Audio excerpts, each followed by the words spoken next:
did you also serve in World War II? Yes. And when did you go into the service? 1943, yeah. And what branch did you go into? Navy. And where did you, what was your tour of duty? Well, of course, they sent me to Hunter College for boot camp, which was in New York City. From New York City, I went to Chelsea, Massachusetts, to the Navy Hospital, and I took my hospital corps training there. And then I was sent to Bethesda, Maryland, very temporarily. The bunch of us didn't like Bethesda, and they didn't like us. So they sent us, suppose it was punishment, I don't know, but they sent us to Portsmouth, Virginia, to the Norfolk Navy Yard. That was supposed to be the end of the world, I guess, for the Navy. But I stayed there, just under a year, when the law was passed that made it legal for waves to go overseas. Up till that time, we couldn't have any overseas duty. So I signed up right away to go overseas, and they sent me to Hawaii, which was real tough duty. And how long were you there? Till the war ended.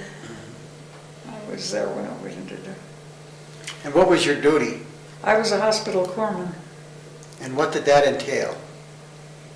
Well, we did everything that a nurse is supposed to do. They didn't do it. They supervised us. Mm-hmm. But we did some things. Like when I was stationed at Norfolk, that was a shipbuilding, the Navy Yard they built. That's where the Shangri-La was built, Lake Champlain, some of the bigger ships.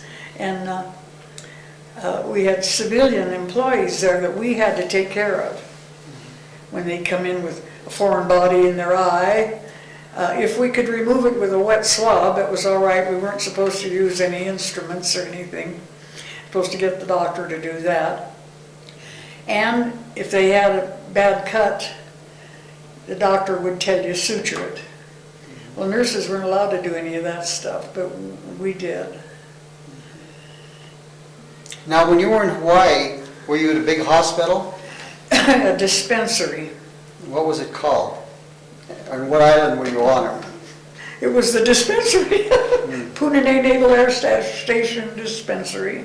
Say that again. The Punane Naval Air Station Dispensary. And how big a hospital was it, or dispensary?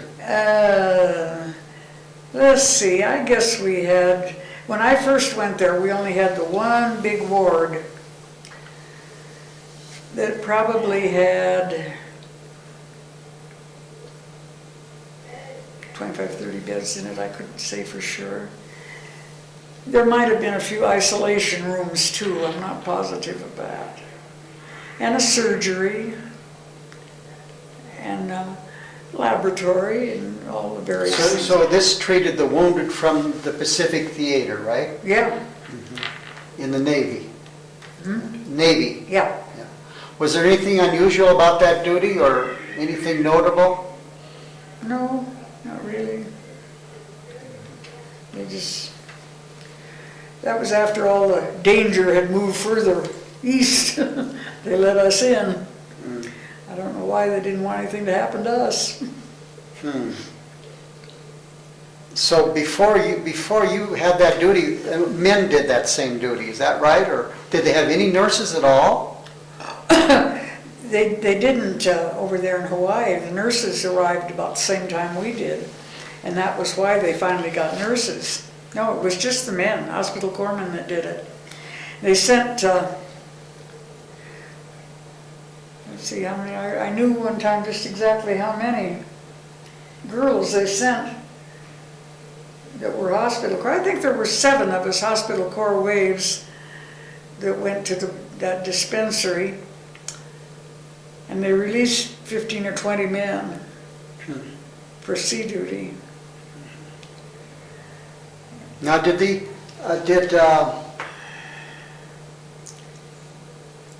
these men, in other words, there was no female at all? Not then, there was no, because there weren't any women over there at all. And did this happen like in 44? The last year of the war, What about it? that they allowed women in the service, overseas? Oh, yeah, well, you know, No, but was it in the last year of the war? yeah. For waves, but you know, they'd had, the wax had been going for a long time. Oh, they had been going for a Yeah. long time. And a lot of Army nurses and what have you. But the Navy had never sent any women. I think that's about all I have. Let me get over.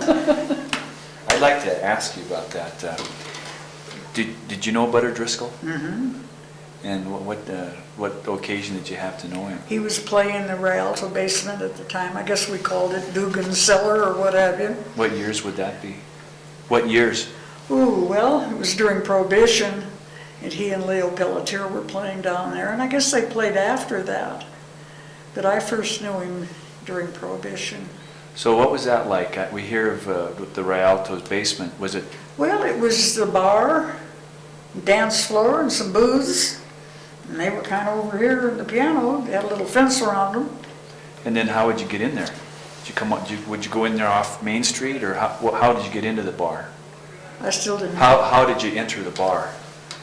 How would you get to the bar? Yeah. No, how did you enter, the entrance? Where was the Oh, entrance? the entrance was on Main. And you went downstairs. There was a door at the bottom of the stairs, and of course there was a hole in the door. Why was there a hole in the door? Well, it was speakeasy. Oh, so it really was a speakeasy. Okay. And then is that where Tresolino had his tamale stand out in front? Was there a tamale stand out in front? Oh, there was a guy with a thing on his back. It wasn't a well, maybe he had a little wagon at one time. Well, what But was? I can always remember a guy, that was Gus. That was Gus. He was just a one-man operation. Yeah, and he had it on his back. And what was he selling? Tamales. Tamales? Up on the corner of Park and Main. And then when you went into that, the Dugan's cellar or Dugan's Yeah. dungeon, what kind of music were they playing? Well, just piano. Was it,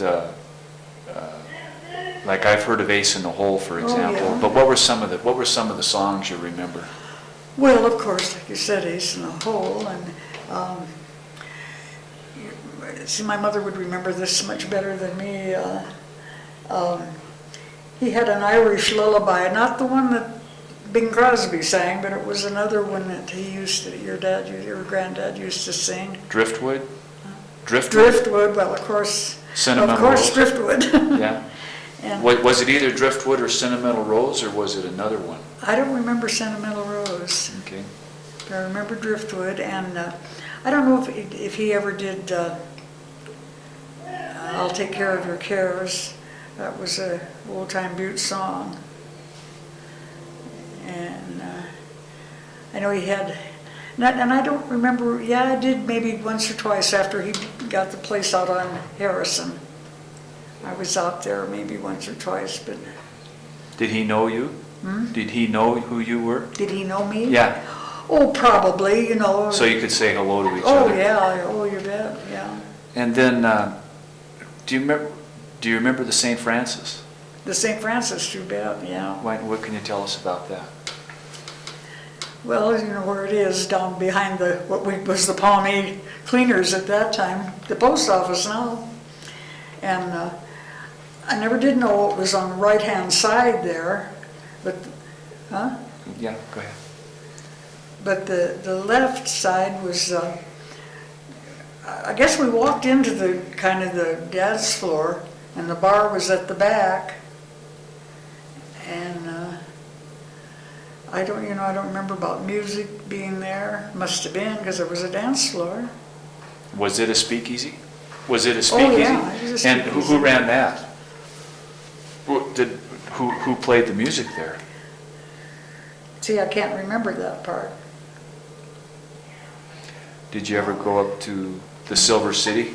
Oh, yes. Can you describe the Silver City bar for us? It was, Silver City was what the black people... It was next to the Craven Garage? It was next to the Craven Garage? It was upstairs, Uh-huh. yeah. And of course, they always had really good music. And I think they had more white trade than they had black. In fact, I had a membership card at one time. So you had to be a member to go in there? Oh, no, Oh, didn't have to be. It was just kind of fun to have it. oh, yeah. Well, what were some of the songs from those days? What were your favorite songs? Oh, boy. You know, I always think that the anthem for Butte was the 12th Street Rag. I don't know why, but that one always comes to my mind. Who would play that? Who played it? Yeah. Oh, everybody.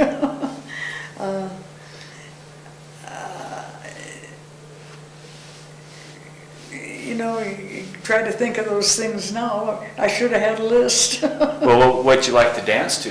What was your favorite dance tunes? My favorite dance music? Well, of course, all the big bands. But we had local bands that were pretty darn good too. Hugh Dunlap and so now I can't think of anybody else. Did Glenn Miller ever come to town? I don't think Glenn Miller ever did, no. But there were several that did. And where would you go to hear the big bands? Well, the Columbia Gardens and I don't know. There used to be the Silver Slipper or something on Montana. I don't know what that was above. It was just a first block or second block on Montana. And I don't remember who they were that played then. You have to remember, I'm getting old. What about the rollers? You mentioned the Terminal Meat Market. Was there a roller skate rink up around there? A what? A roller skating rink? In your day, was there a roller skating around there? Okay. And then, where did the buses? Did the buses go in the alley behind the terminal? Yeah.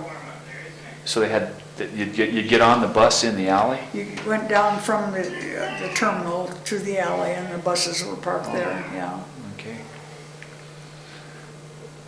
Do you want to? Been working there